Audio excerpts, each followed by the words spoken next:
Hey folks, this lesson is some more proofs with parallel lines. So we have three of them here. Let's get started. So given that these lines are parallel, we want to prove that the measure of angle 4 plus 5 is equal to 180, and we can't use the theorem that same-sided interior angles are supplementary, okay? So that's the one thing right there. Otherwise, it's just a two-step proof right there. So it's still pretty easy, you guys. So what we're going to do is get some I think I used these as a linear pair. Linear pairs are 180 right here, so these two add up to 180. And then I said I think 8 and 4 are congruent because they're corresponding angles. Okay, so let's go ahead and get started. There's our parallel lines with the arrows and stuff. Yep, and then I said 8 and 4 are congruent because they're corresponding angles from the parallel lines, so they're congruent to each other. Okay, and then I can say that 8 plus 5 right here equals 180 because they form a linear pair, a straight line, and linear pairs are supplementary, okay? And I just abbreviate linear pairs as LPs. Linear pairs are supplementary. Okay, so now check this out. We want to prove that 4 and 5 equals 180. Here we have 8 and 5 equals 180. So what I'm going to do is substitute this 4 right in there for that 8 right there. Okay, so we're just going to slide it right down there, substitution, and we're done. So a nice easy proof right there, okay? All right, so honestly, you guys, I didn't just, snap and see it right away, so it just takes a little bit of time. So I know you guys, you see all this and you see this and you think, but just start doing what you can. How can you get a 180 involved? Well, there's all kinds of 180s, and somehow I want to get 4 involved. So could have said these guys are 180, these guys are 180, but since I have parallel lines, I'm going to make these two equal angles right there, and then we can say these guys are 180, so we can get 5 into the picture right here. And then so 8 and 5 are 180, and then we can substitute 8 and 4, put 4 in 8's place. Okay, so here 1 and 7 are congruent. So here is 7 up here, here's 1, and this says we can't use the alternate exterior angles theorem. Okay, so otherwise, again, that would just be a two-step proof. All right, we want to see if we can do this a different way right there. So somehow we want to get these lines parallel. Okay, so there's ways to get lines parallel. We can either get corresponding angles congruent. I think that's what I did. So either 8 and 4, or 5 and 1, or 7 and 3, or 6 and 2. We can get corresponding angles congruent, and I got some other angles that we can use. Okay, so that was given right there. 7 and 1 are congruent to each other. All right, and then we can say that 1 is congruent to 3. And there's other ways to do this, you guys. So if you're thinking of another way, you're probably correct. How come these guys are congruent? Those guys are called vertical angles. Vertical angles are always congruent no matter what, okay?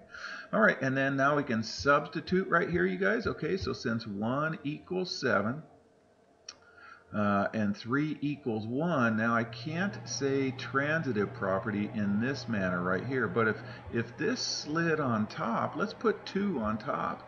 If 2 was on top, look at this. Then it goes 3 equals 1, and then 1 equals 7, and as long as these guys line up, the second part of this statement is the first part of this statement, then we can say transitive property, okay? So I'm going to say transitive property. We're transitively using step 2 over step 1, okay? So just transitive property, okay? And then now we have, what do we have? We have 3 congruent to 7. These guys are called corresponding angles, and since corresponding angles are congruent, then we have parallel lines right there.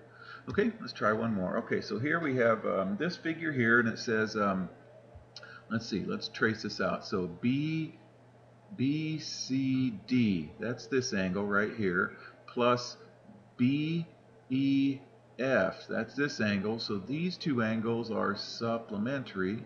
Okay, and we also know that from the second given, AB is parallel to C or DC right there. Well, let's put that down anyways. Now I put both of those together. I tried just putting this one down and tried doing something with it, and I didn't. I couldn't do anything from this given, not yet. So I put both givens down in statement 1, and you can always do that. if you wanted to. Okay, so now what I'm going to do is, now that we have parallel lines right here, what I'm going to do is use, and since we got 180 right here, I'm going to say, I think I'm going to use this angle and this angle to be supplementary. Did I do that? No. Okay, so I said, I take that back. I'm saying this angle is congruent to this angle. Angle BCD is congruent to angle CBE. Okay, look, because we got these parallel lines right here.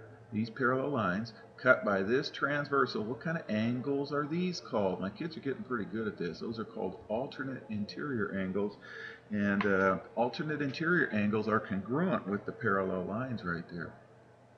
Okay, so now we can say the measure of angle BCE equals the measure of angle CBE. That's the same thing as this right here, and that's just definition of congruency right there. If they're congruent, then they have equal measure. If they have equal measure, then they're congruent. The reason, just a little technicality there, we have these measures of angles, and so I want to substitute those into right there. All right, can we substitute? Do any one of these equal one of these? Yeah, look, BCD, here's BCD, so we're going to substitute that in right there. So I think I highlighted that right there.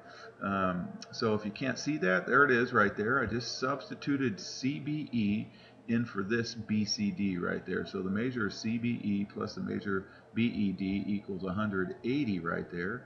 All right, so now let's check this out right here. So CBE, here's CBE, and then BEF. These two guys are supplementary. These are same-sided interior angles.